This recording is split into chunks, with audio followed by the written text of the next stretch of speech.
ഒരാഴ്ച മുൻപാണ് അഞ്ചൽ പുഞ്ചക്കോണത്ത് വീടുകളിൽ ആക്രി സാധനങ്ങൾ എടുക്കാനായി മഹേഷ് എത്തിയത്.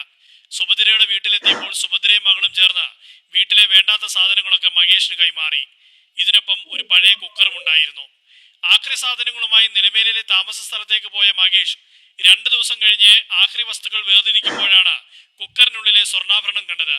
ആരുടെ പൊന്നാണെന്നറിയാതെ വിഷമിച്ച് അന്വേഷണം തുടങ്ങി. അങ്ങനെ പുഞ്ചക്കോണം വാർഡ് മെമ്പർ ഷൈനിയുടെ മൊബൈൽ ഫോൺ നമ്പർ കണ്ടെത്തി വിവരം പറഞ്ഞു.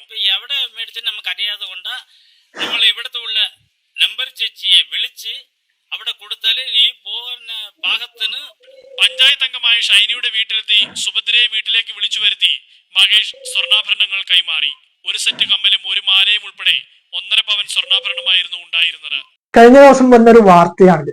അതായത് ആക്രി സാധനം വിറ്റിട്ട് ഉപജീവനം നേടുന്ന ഒരു വ്യക്തിക്ക് 1.5 പവന്റെ സ്വർണം, ഇന്ന് 1.5 പവന്റെ സ്വർണം കിട്ടിക്കഴിഞ്ഞാൽ എത്ര രൂപ കിട്ടുമെന്നത് നമുക്ക് ഊഹിച്ചെടുക്കേണ്ടു. ഏകദേശം ഇന്നത്തെ റേറ്റ് വെച്ച് നോക്കുമ്പോൾ 64,400 രൂപയാണ്. അപ്പൊ അതിന്റെ പൈസ അനുപാതമായിട്ട് കണക്ക് കൂട്ടിക്കഴിഞ്ഞാൽ എത്രത്തോളം ലക്ഷങ്ങൾ കഴിയും.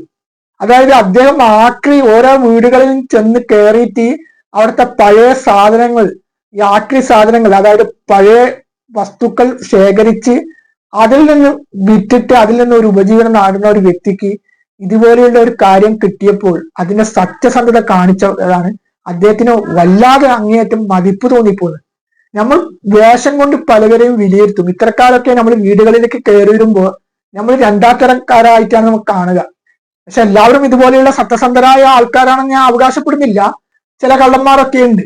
എങ്കിലും ഇദ്ദേഹം കാണിച്ച ഇദ്ദേഹം കാണിച്ച ആ കാര്യത്തിന് എത്ര അപ്രശിദ്ധി ചെയ്തു കഴിഞ്ഞാലും മതി വരത്തില്ല.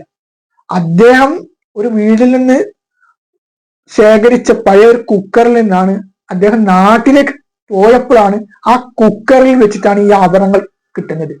ഈ ആഭരണം കിട്ടിയ ശേഷം അദ്ദേഹം അവിടുത്തെ വാർഡ് മെമ്പറായിട്ട് ബന്ധപ്പെടുന്നു.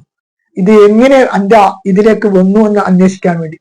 അപ്പൊ ആ അന്വേഷണത്തിലാണ് ആ സ്ത്രീക്ക് ഒരു ആഭരണം നഷ്ടപ്പെട്ടതായി അവർ അറിയാൻ കഴിഞ്ഞത്. അങ്ങനെയാണ് ആ ഉടമക്ക് അദ്ദേഹം സാധനം കൊടുക്കുന്നത്. അപ്പൊ എത്രത്തോളം സത്യസന്ധത ജീവിതത്തിൽ പുലർത്തുന്ന വ്യക്തിയായിരിക്കും ആ വ്യക്തി. ഇപ്പൊ ഈ ആക്രി സാധനങ്ങളൊക്കെ ശേഖരിക്കുമ്പോൾ എത്രത്തോളം കാശ് കിട്ടും. ഇപ്പൊ എത്ര അദ്ദേഹം ഈ കൊടുത്ത കാശിന്റെ ഇതെന്ന് പറയുമ്പോൾ ഒരു ലോഡ് സാധനം കൊടുത്തു കഴിഞ്ഞാലും കിട്ടത്തില്ല.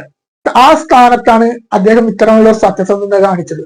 ഏതായാലും ഇങ്ങനെയുള്ള സത്യസന്ധത കാണിച്ച ആ വ്യക്തിക്ക് 1000 ബിഗ് സല്യൂട്ട് അർപ്പിക്കുന്നു.